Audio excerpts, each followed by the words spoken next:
Companion characters are some of the most powerful storytelling tools that a storyteller at BioWare can use, and that's mainly because they can evoke emotion in a player like no other character in the game. They're helping you in your adventures, they're helping you in combat, they have opinions on story. You really build a rapport with them, and because you build that up, when they get hurt or something happens to them, you really care. Companions in the Old Republic, much like in every BioWare game, are a key part of the experience.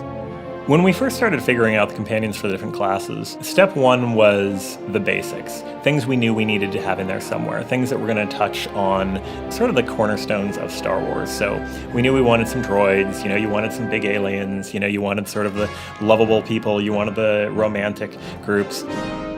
We've crafted this game around the idea of you and your sidekick, just like Han Solo has Chewie, Luke has R2. Companions aren't just pets, so to speak.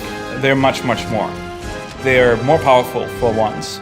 They level up alongside you. They have their own skills, abilities that they unlock over time. They use them rather intelligently.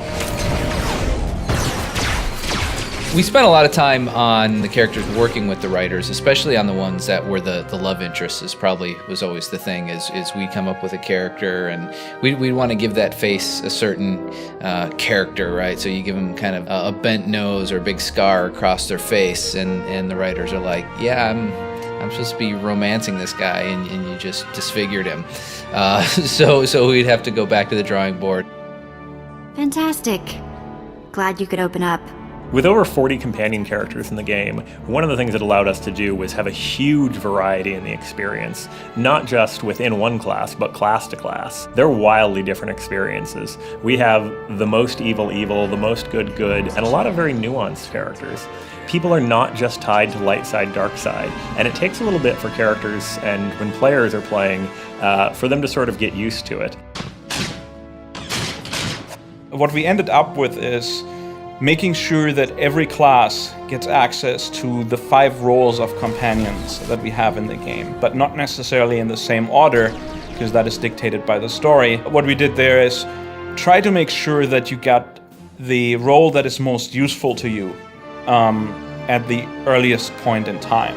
For example, if you're playing a Inquisitor, we give you a companion that is a damage taker. He will take damage, he will hold the enemy, taunt them, and make sure that they're attacking him, allowing the Inquisitor to stand back and use his abilities. Customizing your companion is important, much more important than it was in a BioWare or single-player game, because you're in this world with thousands of other players, and they also have companion characters, and we want to make sure that we differentiate those companion characters. We have appearance kits that you can actually change the entire appearance of your companion character. You have, when you get Vet as a Sith warrior, she's a blue-skinned Twi'lek, but you can actually change her skin color and her facial features and make her look different. When you first get a companion character, you're going to know them as you knew them through the plot. So that's a lot different than knowing them personally. We have differences. The way that comes out in our game is through the affection system. So both by buying gifts or by saying things that they like in conversation, you gain affection points with them. This opens up new conversations, new quests, and sometimes some pretty radical departures from what you might expect. There are characters with dark secrets, there are giant, convoluted, interesting plots, and some people who are completely not what they appear to be that you would never ever know if you just left them on your ship and didn't talk to them. Watch your back, Khalil. I'll watch yours. You can watch mine. One feature that we have that I haven't seen in any other MMO is the ability to actually customize the behavior of your companion. In our game, you can actually go in and you can tell the companion which abilities you want them to use and which ones you don't.